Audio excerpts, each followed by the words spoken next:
जे कार्यकर्त्यांनी प्रवेश केला, ज्या कार्यकर्त्यांनी रात्रीचा दिवस केला, हा कार्यकर्ता जर उद्या काय म्हणला तर आम्ही काय केलं पाहिजे तुम्ही सांगा। 15 दिवसापासून सतत कार्यकर्त्यांमध्ये खणखण होती की इंदापूर तालुक्यामध्ये राजकीय गोष्टी वापरल्या। नको आजी नको माझी, इंदापूर तालुक्याला हवाय नवीन बाजी। तर दुसरीकडे सेना भी तैयार और सेनापती भी तैयार, भावी अनेक पण प्रभावी एकच, हे दोन्ही पोस्टर्स लागलेत बारामतीतल्या इंदापूर विधानसभेसाठी। यावरून तुमच्या लक्षात आलं असेलच की इंदापूर विधानसभा मतदारसंघात नेमकं काय चाललंय।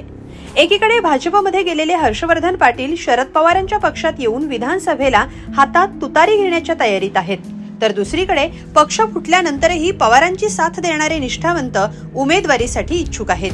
याच संदर्भात इच्छुक कार्यकर्त्यांनी आज बारामती इथं गोविंद बाग या पवारांच्या निवासस्थानी जाऊन शरद पवार यांची भेट घेतली। यावेळी या कार्यकर्त्यांनी शक्ती प्रदर्शनही केलं। यात प्रवीण माने, अप्पासाहेब जगदाळे, दशरथ माने, महारुद्र पाटील हे कार्यकर्ते शेकडो कार्यकर्त्यांसह आले होते। येणाऱ्या विधानसभेला इंदापूरची जागा निष्ठावंत कार्यकर्त्यांनाच द्यावी या मागणीसाठी नेते आणि कार्यकर्ते आग्रही आहेत। अनेक दिवसांपासून हर्षवर्धन पाटील हे शरद पवार यांच्या पक्षात येणार असल्याची चर्चा सुरू आहे।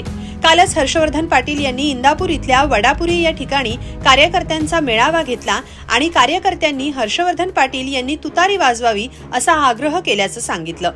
पितृ पंधरवडा संपल्यानंतर हर्षवर्धन पाटील आपला निर्णय जाहीर करणार आहेत, पण त्याआधी इंदापूरमध्ये लागलेल्या या पोस्टर वॉरमुळे राजकीय वातावरण चांगलंच तापलंय। हर्षवर्धन पाटील यांच्या पक्षप्रवेशाआधीच शरद पवार यांचे निष्ठावंत कार्यकर्ते नाराज आहेत। यासाठी आज इंदापूरमधल्या या इच्छुकांनी कार्यकर्त्यांसह पवारांची भेट घेतली। या भेटीनंतर पवार साहेब म्हणतील तोच आदेश मान्य करू असं सांगतानाच विधानसभा निवडणूक लढवण्यासाठी यातले अनेक जण इच्छुक असल्याचं या कार्यकर्त्यांनी स्पष्ट बोलून दाखवलं। ऐकूया या कार्यकर्त्यांनी नेमकं काय म्हटलं।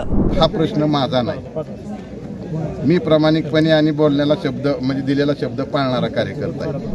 पण जे कार्यकर्त्यांनी प्रवेश केला, ज्या कार्यकर्त्यांनी रात्रीचा दिवस केला, हा कार्यकर्ता जर उद्या काय म्हणला तर आम्ही काय केलं पाहिजे तुम्ही सांगा। तुम्ही पत्रकार म्हणून सांगा की आमच्यासारख्या प्रामाणिक कार्यकर्त्यांना काय केलं पाहिजे। शेवटी काही लोकांना दम दिले गेले, आम्ही दोघं जण आहेत, दोघं जण बघून घेऊ अशा प्रकारचे दम दिले, तिथं कार्यकर्ते आहेत का नाही असं सांगा तुम्ही।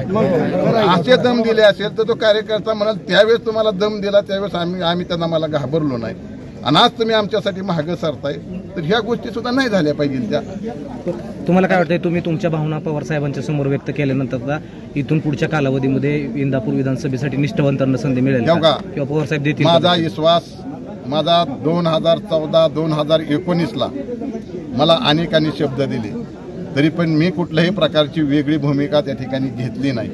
2014च्या अगोदर या ठिकाणी आम्हाला शब्द दिला होता की तुम्हीच लढा म्हणून, परंतु त्यावेळेस सुद्धा मी त्यांचंच काम त्या ठिकाणी केलेलं ह्या तालुक्यातल्या जनतेला या ठिकाणी माहीत आहे। मी सर्व समाजाला बरोबर घेऊन जाणारे एक कार्यकर्ता आहे।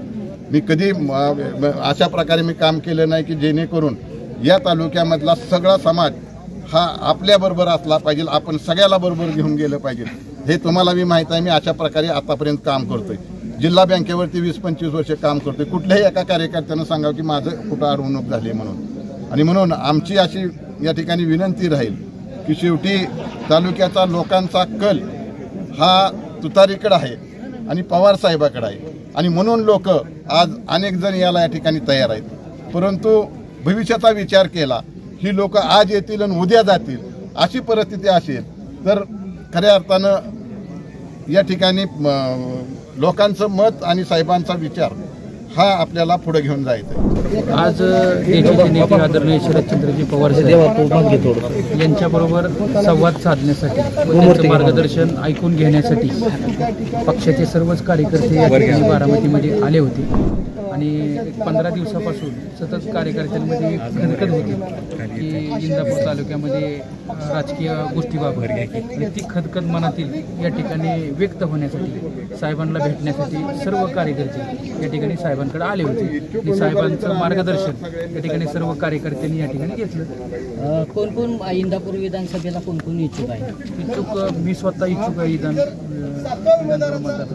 त्याचबरोबर अप्पासाहेब जगदाळे या ठिकाणी इच्छुक आहे, अमोल शेठ इच्छुक आहे, केसीय पाटील इच्छुक आहेत, सागर बाबा मिसाळ इच्छुक आहेत, अशोक भाऊ बोगरे एवढे या ठिकाणी इच्छुक उमेदवार आहेत. आणि त्यांनी या ठिकाणी साहेबांना विनंती केली की आपल्या पक्षाकडे ज्यांनी अर्ज मागणी केलेली आहे त्या अर्जाचा आपण विचार करावा. दरम्यान नाराज कार्यकर्त्यांना शरद पवार यांनी काय आश्वासन दिलं तेही पाहूया. कार्यकर्त्यांमध्ये अस्वस्थता आहे, ज्याची चर्चा लोकांमध्ये आहे, पण सगळ्यांचा विचार करूनच निर्णय घेतला जाईल असं पवार म्हणाले.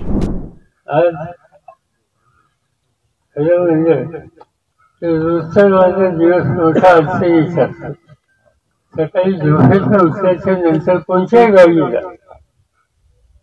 नगरला होतो, जामखेडला होतो, कर्जत होतो, त्याच्या आदल्या दिवशी नाशिकला होतो, त्याच्या आदल्या दिवशी कराडला सातारला होतो, त्याच्या आदल्या दिवशी चिखलीला रत्नागिरीला जातो.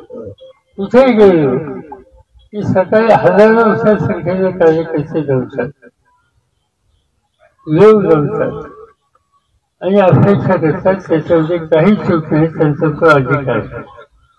कुणाला संधी द्यावी, कुणाला देऊ नये याच्याबद्दलचा आग्रह करण्याची भूमिका कार्यकर्त्यांनी केली तर त्यामध्ये काही चुकीचं नाही. अशी ठिकठिकाणी लोक आपले मत म्हणतात, पण लोकांचं एक खात्री झालेली आहे की उद्याचं महाराष्ट्राचं चित्र आपली जी आघाडी आहे तिच्याच हातात आहे. आणि काय वाटेल ते कसं करायला लागले तर या निवडणुका 100% जिंकायचा हा निकाल तुमच्यासारख्या हजारो कार्यकर्त्यांनी ठिकठिकाणी केलेला आहे आणि त्यामुळे चांगले निकाल लागतील याच्याबद्दल माझ्या मनात सरकार आहे. अशा उमेदवारांची संख्या वाढली, शेवटी काय करायचं, कसं करायचं आणि ती लोकांची कळून. इंदापूरमध्ये अजित पवार गटाचे दत्तात्रय भरणे हे विद्यमान आमदार आहेत. काही महिन्यांपूर्वी जेव्हा शरद पवार यांनी इंदापूरमध्ये शेतकऱ्यांच्या भेटीसाठी दौरा केला होता तेव्हा इंदापूरचा आमदार बदला, त्याशिवाय आमचे प्रश्न सुटणार नाहीत अशी शेतकऱ्यांनी मागणी केली होती. तेव्हा 4-6 महिने थांबा, मला राज्य सरकार बदलायचंय, सत्तेत आल्यावर निर्णय घेता येईल असं पवार यांनी शेतकऱ्यांना सांगितलं होतं. त्यामुळे इंदापूरची जागा शरद पवार यांच्या राष्ट्रवादीकडेच जाणार हे जवळपास स्पष्ट आहे. पण त्या जागेवर उमेदवार कोण असणार याचा निर्णय घेण्यात मात्र पवारांची कसरत होणार का असं चित्र आज दिसतंय. नाराज कार्यकर्त्यांची समजूत घालण्यात पवार यशस्वी झाले तर ठीक, अन्यथा हर्षवर्धन पाटील यांचा पक्षप्रवेश आणि मिळणारी उमेदवारी यावरून पवार समर्थकांमध्ये काय संदेश जाणार यावर इंदापूरचं भवितव्य अवलंबून असणार आहे. किमान या पोस्टर वॉर मधून तरी सध्या इंदापूरचं राजकीय वातावरण तापल्याचं चित्र आहे असंच म्हणावं लागेल. पण आमदार राष्ट्रवादीचाच होईल, तुम्ही कामाला लागा हाच संदेश आज पवारांनी कार्यकर्त्यांना दिल्यानं इंदापूरबाबत पवार स्वतः लक्ष ठेवून असणार यात शंका नाही. बारामतीहून निलेश जाधवसह ब्युरो रिपोर्ट, लोकमत.com.